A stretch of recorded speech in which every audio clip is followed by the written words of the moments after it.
By the time the Combine had discovered and conquered Earth, they had already perfected the art of breaking down a planet and its population through fear, paranoia, and forced evolution.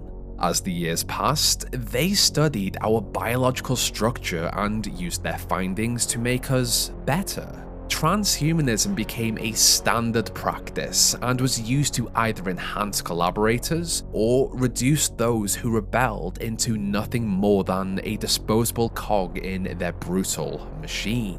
These transformations extended into the human arm of the Combine's military, where those at the highest rank endured extreme augmentation to become the ultimate soldiers. Who were these units before their transformation? What made them so effective? And what did the fall of the Citadel mean for their future? In this video, we explore the lore and story behind the Overwatch Elite.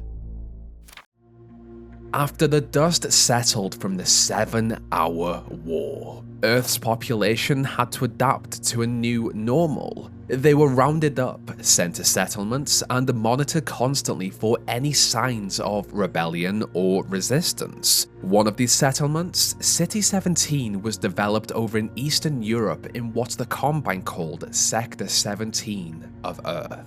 Over the years of Combine occupation, many practices were put in place to ensure compliance. The water was drugged to make the humans forget why they hated the Combine. Food was restricted and distributed in rations to enforce control, and housing was assigned so that Earth's benefactors knew exactly where each citizen was. Everything was monitored, everything was controlled. These factors pushed the citizens into one of three paths. The first, a life of submission. In a world in which food, water, and safety was offered only through compliance, and injury and death was promised through resistance, the large chunk of the population bowed down to the Combine and obeyed every command. The second, a life of resistance. Although the Combine had broken down humanity well, there were still those who wanted to fight, and they did. A small group was established, and over time, they developed secret labs, raided Combine strongholds for weapons and information, and sparked a symbol of hope for a possible future without Combine occupation.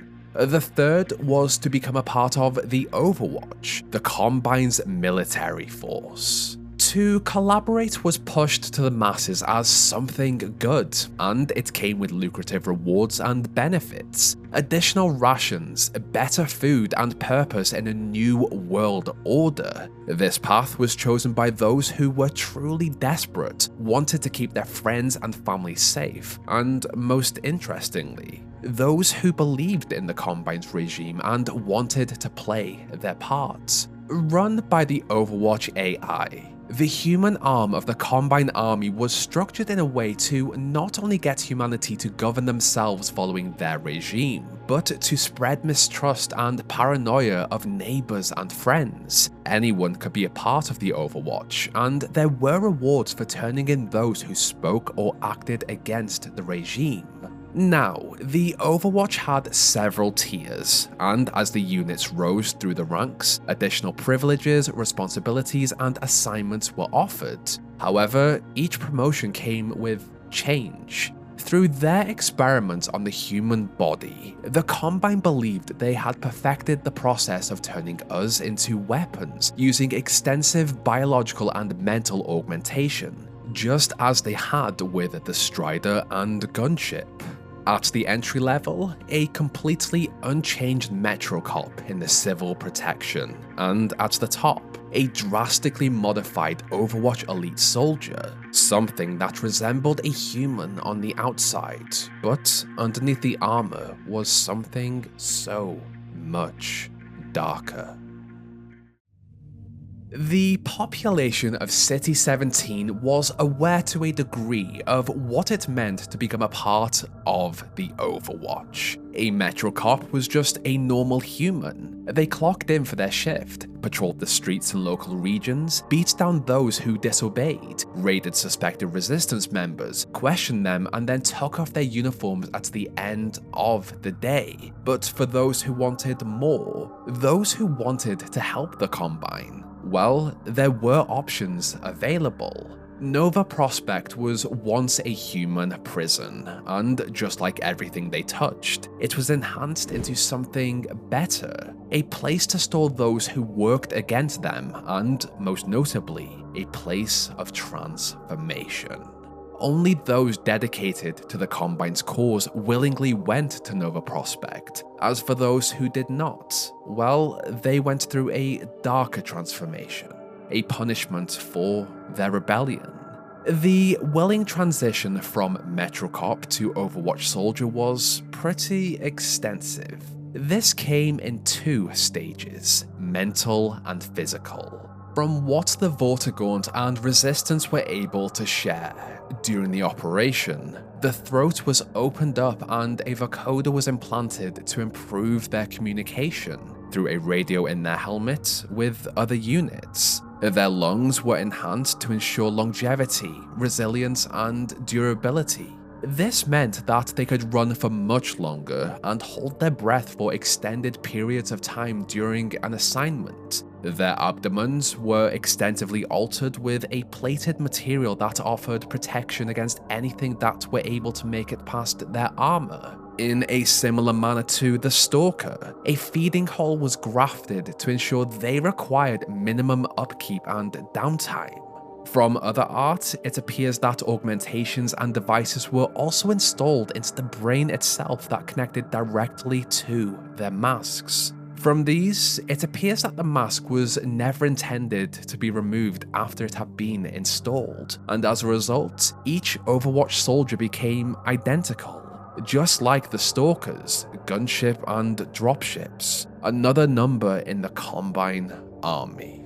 Through the process of mental reprogramming, their memories were adapted, emotions reduced, and in their place, Overwatch codes and combat techniques were in a way uploaded. This meant that each unit was at the same level of practice when on a mission, and they all acted the same way. The Overwatch soldiers were perfectly crafted and enhanced by the Combine. Each variation of Combine soldier went through their own changes to be the best they could be for the task they were assigned for. Each had their own weapons, equipment, and orders to follow in different locations across the wasteland. On one occasion, a Resistance fighter managed to take out a Combine grunt, and after the mask came off, they saw just how extensive the surgery was. Their eyes and ears had been removed, and in their place, wires connected directly to visual and audio outputs in the mask. In a way, their senses had been heightened, but it came at the cost of their humanity. It was also clear that, at least after the Metro Cop rank, the uniforms became permanent. This was a willing decision, a true believer in the Combine. For those who truly believed in the Combine's agenda and wanted to give in completely, they were given the opportunity to become an Overwatch Elite. They were the strongest, fastest, and most intelligent of Overwatch units, the peak of what the Combine believed a human could be. These units were as mysterious as they were deadly. The Overwatch Elite were rarely seen by the masses, and deployed only on specific assignments and locations. Marked by their single red lens and pristine white armor, these units were engineered for absolute efficiency in combat. The mask itself tells an interesting and darker story of what was hidden behind it. The grunts in the rank below had their eyes and ears removed so that their vision and hearing could be enhanced through the Combine's biological technology. With only a single, centrally placed lens, their field of vision would have been severely restricted unless their optical nerves were wired directly into the mask, providing an augmented, calculated view of the battlefield, a way for the soldier to attain perfect accuracy through a likely interface displayed from Overwatch into their very vision.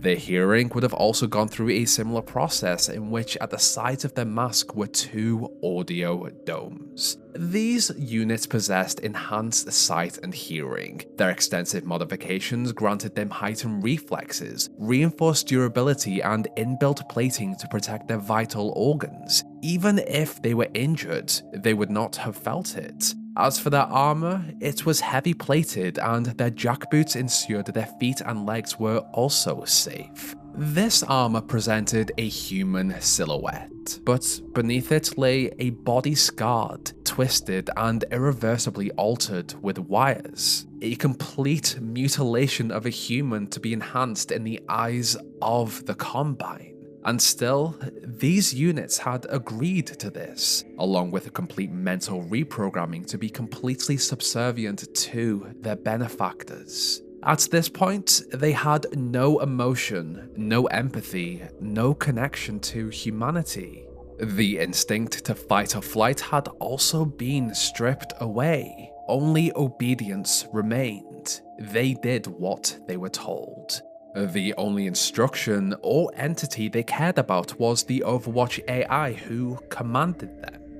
Every unit in the Overwatch had an insignia to mark their place in the hierarchy, and I would say that the Elite was the most interesting. Their sector marked at the bottom of a Combine claw that had trapped a cracked human skull. A perfect emblem of the Combine's conquest, humanity captured, broken, and, in this case, complicit. As with every Overwatch rank, the Elite were given specific weapons to complete their assignments. They wielded Overwatch-issued pulse rifles, a deadly fusion of human and Combine technology. The rifles fired out shells of pure energy, and with the Elite's incredible aim, their targets were easily put down. If there were a larger group of targets or an obstacle in the way, the secondary fire of the rifle was perfect. With the tap of the trigger, the rifle launched out a concentrated sphere of dark plasma, an unstoppable force that destroyed almost anything in its way. After ascending through the brutal augmentations of the hierarchy of the Overwatch to reach the Elite rank, we have to ask, what purpose did these units truly serve?